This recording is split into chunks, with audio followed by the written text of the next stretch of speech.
নমস্কাৰ সকলোকে স্বাগতম জনাইছো নিমাত ষ্টাডি পইণ্ট চেনেলটোলৈ।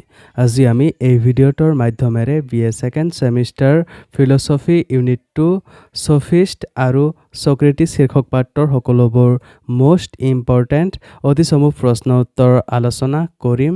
আজিৰ এই ভিডিঅ'টোত আমি যিবোৰ প্ৰশ্ন উত্তৰ আলোচনা কৰিম এইবোৰ প্ৰশ্ন উত্তৰ তোমালোকৰ এক্সামত প্ৰায় আহি থাকে। সো ভিডিঅ'টো প্লিজ শেষলৈকে চাবা। যদি তুমি এতিয়ালৈকে এই চেনেলটো সাবস্ক্ৰাইব কৰা নাই তেন্তে প্লিজ চেনেলটো সাবস্ক্ৰাইব কৰি দিবা আৰু এইটো ভিডিঅ' তোমালোকৰ বন্ধু-বান্ধৱী অথবা ফিলচফিৰ হোৱাটছআপ গ্ৰুপত শ্বেয়াৰ কৰি দিবা। মৰমৰ ছাত্ৰ-ছাত্ৰীসকল, এইটো ভিডিঅ'ৰ ডেছক্ৰিপশ্যনত BA সেকেণ্ড সেমিষ্টাৰ ফিলচফিৰ সকলো ইউনিটৰ ভিডিঅ'ৰ প্লেলিষ্টৰ লিংক দিয়া আছে। তাত ক্লিক কৰি তোমালোকে সকলো ইউনিটৰ ভিডিঅ'বোৰ চাই ল'বা। ব'লা তেন্তে বেছি পলম নকৰি আজিৰ ভিডিঅ'টো আমি আৰম্ভ কৰোঁ। অতিসমূহ প্ৰশ্ন উত্তৰ। 1 নম্বৰ প্ৰশ্ন, সফিষ্ট পদটোৰ অৰ্থ কি? উত্তৰ, সফিষ্ট শব্দটো গ্ৰীক ভাষাৰ পৰা আহিছে আৰু ইয়াৰ মূল অৰ্থ হ'ল জ্ঞানী বা দক্ষ ব্যক্তি। পিছলৈ এই শব্দটো এনে ব্যক্তিক বুজাবলৈ ব্যৱহাৰ কৰা হয় যিসকলে যুক্তি, ভাষণ আৰু চিন্তাৰ কৌশলৰ মাধ্যমে সমাজ আৰু ৰাজনৈতিক ক্ষেত্ৰত শিক্ষা প্ৰদান কৰিছিল। মৰমৰ ছাত্ৰ-ছাত্ৰীসকল, ভিডিঅ'টো আগবঢ়োৱাৰ আগতে এটা সুখবৰ। তোমালোকৰ বাবে আমি অতি কম মূল্যত মাত্ৰ 59 টকাত BA second semester philosophy complete question answer guide প্ৰস্তুত কৰিছোঁ, য'ত প্ৰতিটো ইউনিটৰ A to Z প্ৰশ্ন উত্তৰ বৃহৎভাৱে আলোচনা কৰা হৈছে।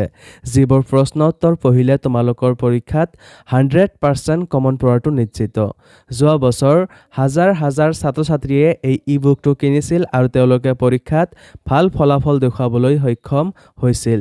তোমালোকেও যদি মাত্ৰ 59 টকাত এই ই-বুকটো পাৰচেজ কৰিব বিচৰা তেন্তে এইটো ভিডিঅ'ৰ ডেছক্ৰিপশ্যন বা পিন কমেণ্টত দিয়া লিংকত ক্লিক কৰি ই-বুকটো ডাইৰেক্ট ডাউনলোড কৰি লৈ লোৱা অথবা স্ক্ৰীনত দিয়া হোৱাটছআপ নাম্বাৰত আমাৰ টীমৰ লগত কণ্টেক্ট কৰি নিশ্চিন্ত মনে ই-বুকটো পাৰচেজ কৰি লৈ লোৱা। ধন্যবাদ। 2 নম্বৰ প্ৰশ্ন, সফিষ্ট বুলিলে কি বুজা যায়? উত্তৰ, জ্ঞানী ব্যক্তি, বিচক্ষণ ব্যক্তিক বুজা যায়। উদাহৰণস্বৰূপে প্ৰটেগৰাছ, জৰ্জিয়াছ আদি সফিষ্ট। 3 নম্বৰ প্ৰশ্ন, সক্ৰেটিছৰ দৰ্শনৰ কোন দুটা দিশ লক্ষ্য কৰা যায়? উত্তৰ, সক্ৰেটিছৰ দৰ্শনৰ দুটা দিশ উল্লেখ কৰা যায়। প্ৰথমতে তেওঁৰ জ্ঞান তত্ত্ব আৰু দ্বিতীয়তে তেওঁৰ নৈতিক শিক্ষা অৰ্থাৎ সদ্গুণ সম্পৰ্কীয় মতবাদ। 4 নম্বৰ প্ৰশ্ন, প্ৰটাগৰাছৰ বিখ্যাত উক্তিটো কি? উত্তৰ, প্ৰটাগৰাছৰ বিখ্যাত উক্তিটো হ'ল মানুহে সকলো বস্তুৰ মাপকাঠি, যি আছে সিয়েই সত্য, যি নাই সি অসত্য নহয়। 5 নম্বৰ প্ৰশ্ন, সক্ৰেটিছৰ সদ্গুণৰ নৈতিক মতবাদ আলোচনা কৰিলে পোৱা 3টা মূল প্ৰতিপাদ্য বিষয় কি কি? উত্তৰ, সক্ৰেটিছৰ নৈতিক দৰ্শন বিশ্লেষণ কৰিলে কেইটামান মৌলিক ধাৰণা পোৱা যায়। ইয়াৰ ভিতৰত মুখ্য 3টা বিষয় হ'ল ক, সদ্গুণ আৰু জ্ঞান অভিন্ন, খ, সদ্গুণৰ শিক্ষা দিব পাৰি, গ, সদ্গুণ এক। 6 নম্বৰ প্ৰশ্ন, প্ৰথমজন সফিষ্ট দাৰ্শনিক কোন? উত্তৰ, প্ৰথমজন সফিষ্ট দাৰ্শনিক হ'ল প্ৰটেগৰাছ।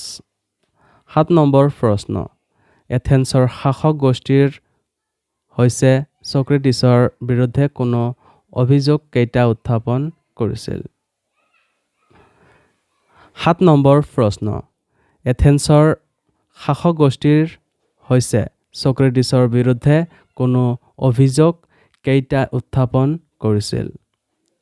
উত্তৰ, এথেন্সৰ শাসক গোষ্ঠীৰ হৈ সক্ৰেটিছৰ বিৰুদ্ধে অভিযোগ কেইটা উত্থাপন কৰিছিল? এনিটাছ, মিলেটাছ আৰু লাইকনে। এনিটাছ এজন কুট বুদ্ধিসম্পন্ন গণতান্ত্ৰিক মিলেটাছ দীৰ্ঘচুলি অলপ দাড়ি আৰু বক্ৰনাসিকাৰ অধিকাৰী তাৰুণ্যপূৰ্ণ আৰু অপৰিচিত বিয়োগাত্মক কবি আৰু লাইকান এজন দুৰ্বোধ্য বাগ্মী। মৰমৰ ছাত্ৰ-ছাত্ৰীসকল আজিলৈ এইখিনিয়ে। তোমালোকক যদি আৰু অধিক প্ৰশ্ন উত্তৰ লাগে অথবা এতিয়ালৈকে মাত্ৰ 59 টকাত BA second semester philosophy complete question answer গাইডটো পাৰচেছ কৰা নাই তেন্তে এইটো ভিডিঅ'ৰ ডেছক্ৰিপশ্যন বা পিন কমেণ্টত দিয়া লিংকত ক্লিক কৰি ই বুকটো ডাইৰেক্ট ডাউনলোড কৰি লৈ লোৱা অথবা স্ক্ৰীণত দিয়া হোৱাটছআপ নাম্বাৰত আমাৰ টীমৰ লগত কণ্টেক্ট কৰি নিশ্চিন্ত মনে ই বুকটো পাৰচেছ কৰি লৈ লোৱা। ধন্যবাদ।